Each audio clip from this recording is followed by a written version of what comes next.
Hello, it's Honey again, and today is a video tracking my 2 years on HRT. I started my HRT on the 22nd of June 2016. I've done various updates, or the vast majority of my videos have been updates along the way, but today is another milestone that I thought worth mentioning. You're going to have to bear with me as regards the shine and all the rest of it with my makeup today, because it is hot as hell in here today. It's 27 degrees as I'm recording this and I am melting. Also, I've had my hair done actually properly this time. Just come back from the hairdresser's earlier. She does a much better job of it than I do, but this is my natural hair once again being used. I feel a bit more positive about it this time than I did last time. And hopefully I'll be able to reproduce the results myself a bit easier, as I have very limited experience with dealing with hair previously.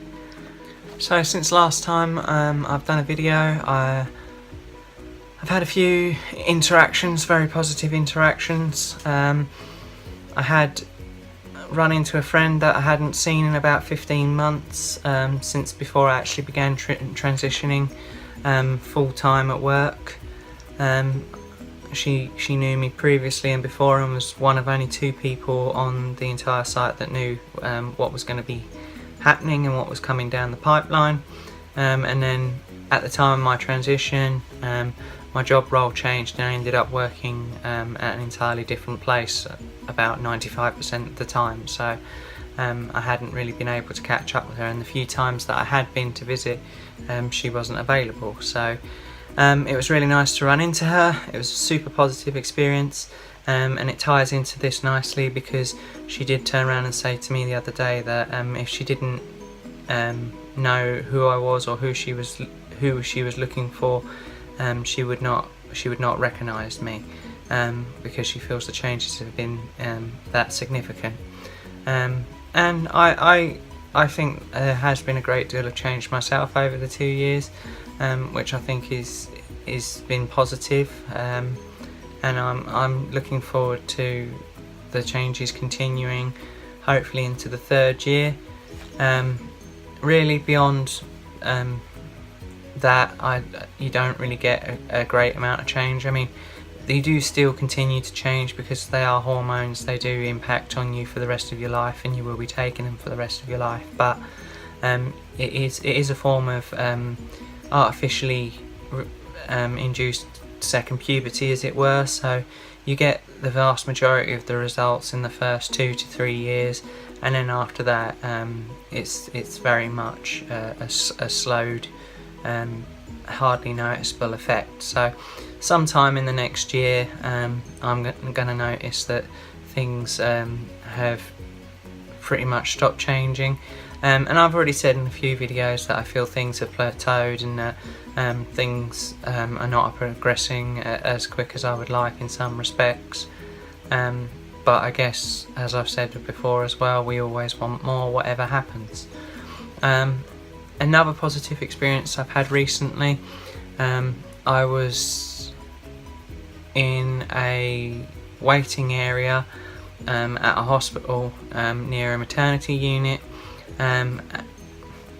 not for myself obviously, but I was near there, and the scanning technician from the ultrasound came out and addressed me and asked me if I was waiting for a scan, which obviously if she had clocked me immediately as trans, she wouldn't have bothered asking.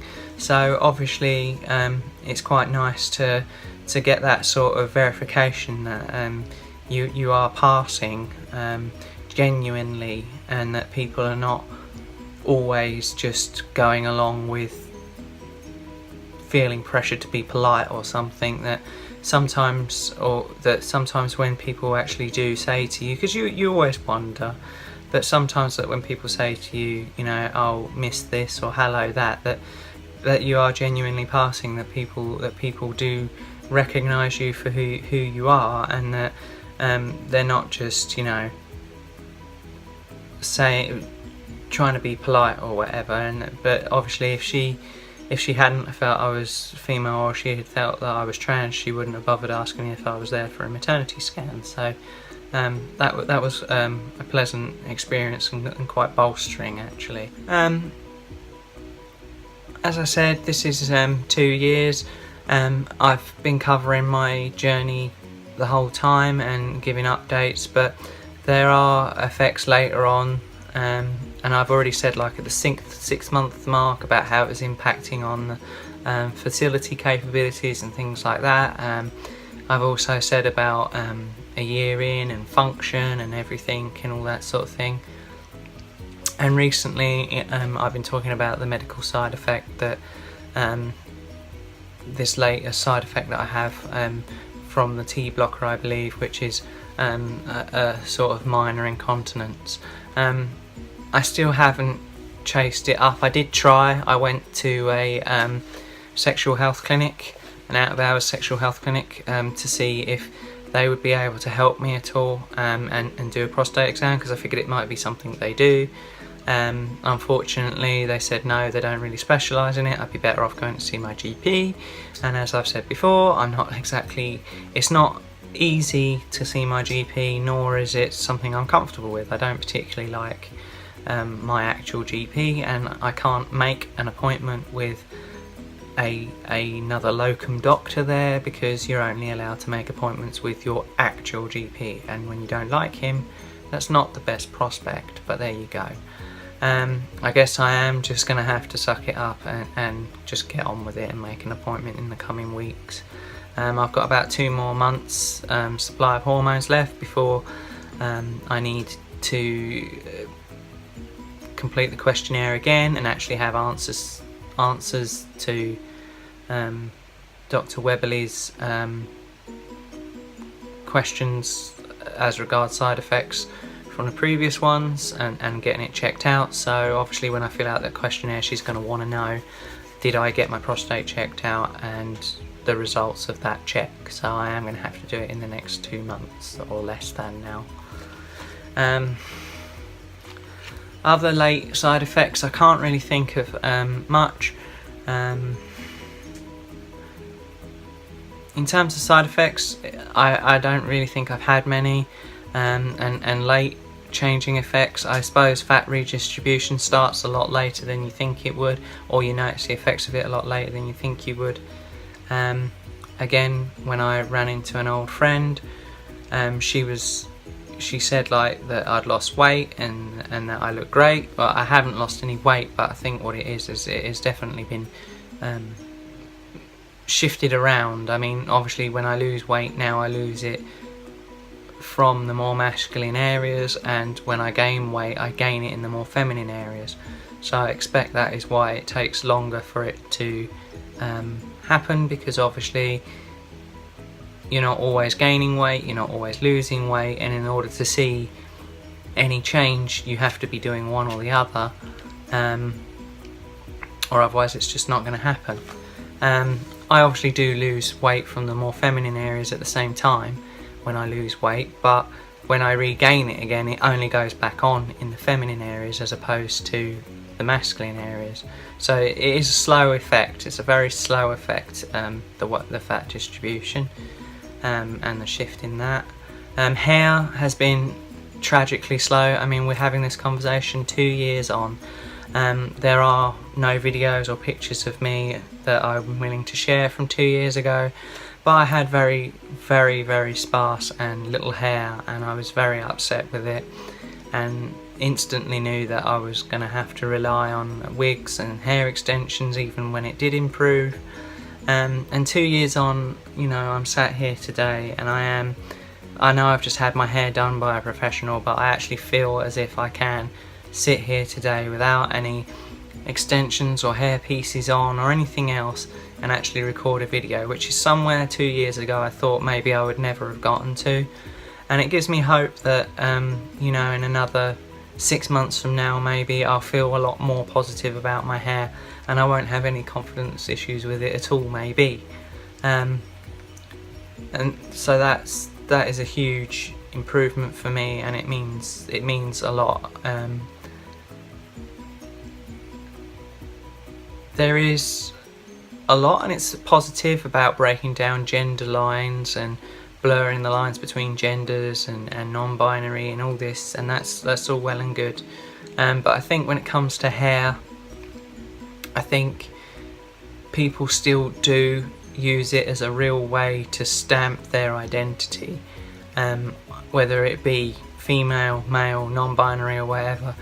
People get a haircut that and style that they feel really represents them, and if you, as a woman, if you're able to have nice long flowing hair, and that's what you want, I think that it really does add and make you feel more feminine.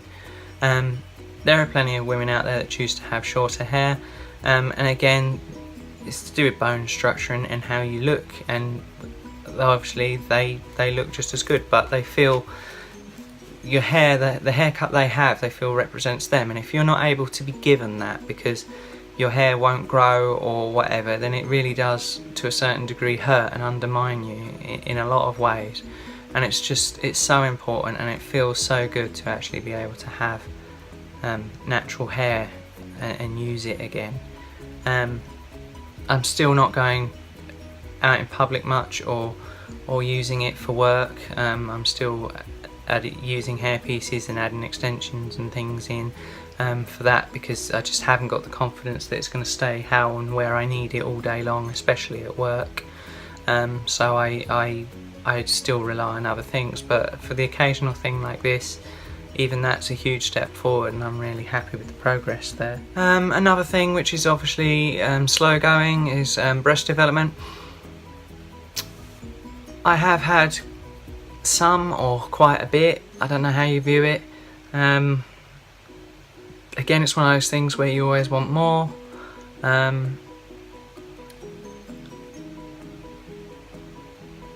If they were to stop growing today, and this is what I had, I think I probably would have to look into breast augmentation, simply because I am quite broad, and my frame isn't particularly light, and I don't feel that the 38B that I'm at the moment, or just thereabouts, I don't feel that the 38B is really cutting it when compared to my frame. They are there, they're undeniably there. They are noticeable in all clothing that I have now and things like that. So I can't say that, oh, I haven't had breast development. I have had breast development. They're quite a nice shape in some ways. They're again, because I'm broad, they're further apart or wider than I would like. There's quite a bit of space at the sternum. So I'm not particularly 100% comfortable with the shape entirely, but I do have breast development, and there is undeniably something there.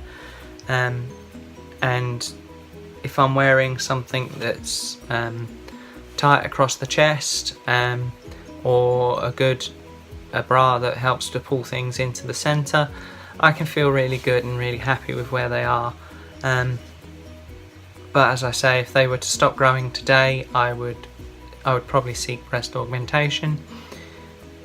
However, as I've already explained, although the effects will start to slow, I should still see further noticeable development in the next 6 months to a year. And as I'm not looking to undergo the knife in any way, shape or form until I've done that, then it means that there's no rush. I can still give it the time it needs, and I'll see what priority it comes. I think FFS and things like that are still going to be far more important to me than my breasts at this stage. So yeah, I'm going to have to see how resources pan out. If I don't need as much work on my face as I thought, or whatever, or I'm able to raise more funds than I had originally hoped or whatever, then obviously with what's spare I can start thinking about breast augmentation. But otherwise, I'm quite happy with the amount of change there's been. It is just slow going, there's no getting around it, and to that end it is a process. It does all go slow. You do need to, as I always say, you do need to have a firm idea of your blood work and just follow medical advice all the way. When my hormones have been out of whack, which has happened a few times, I do notice it. I complain in these videos sometimes that things are plateauing, I'm not happy with it, and then I have had my dosage increased by Dr. Weberly previously once for a 3-month period, and I knew very quickly, as I said in those videos, quite quickly that probably things were slightly more out of whack than they should have been.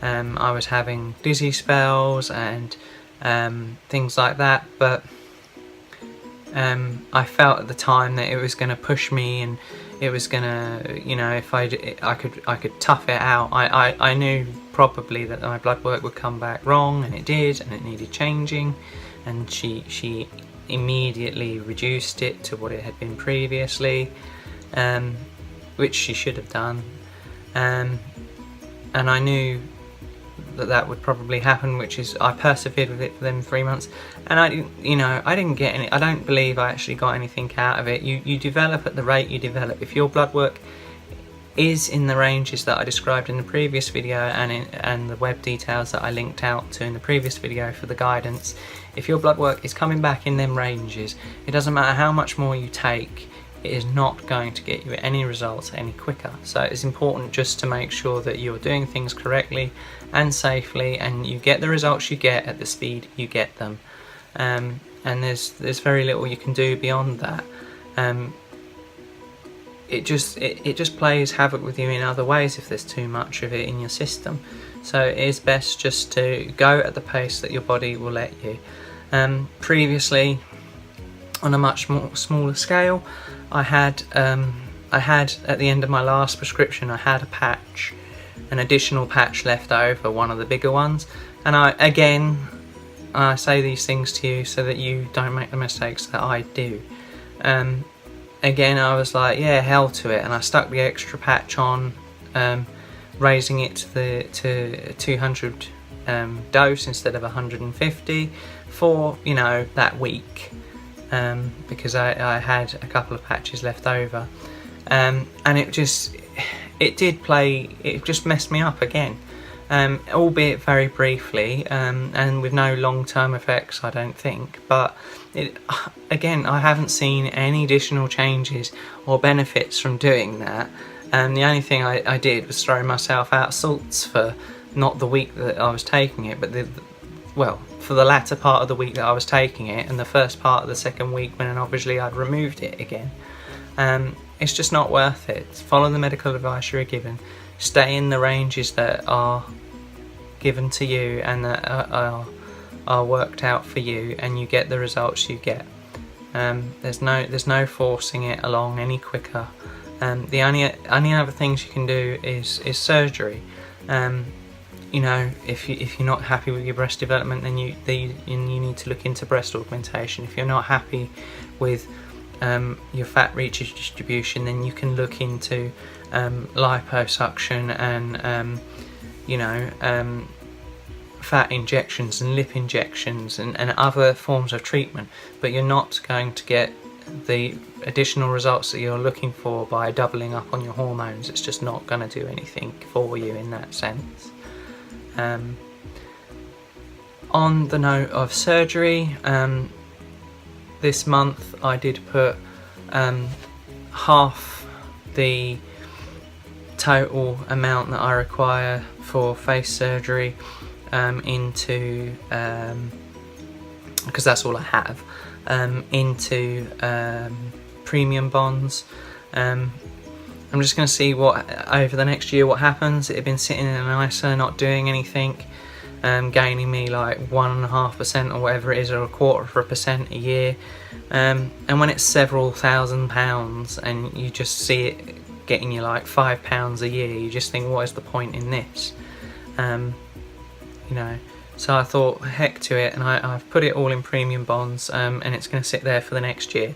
And even if I get nothing, I've lost what, £5, and if I get one win of say £50 on any one of my premium bond numbers, then obviously I have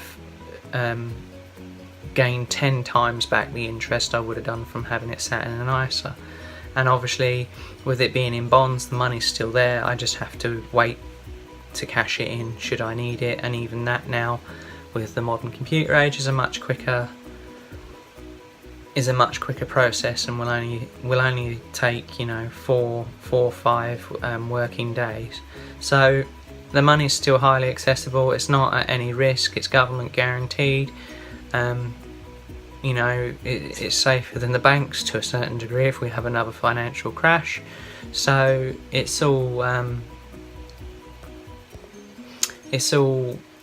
for the good, and you never know, I could get a big win and, you know, be talking to you from £1 million house next time, but we'll see.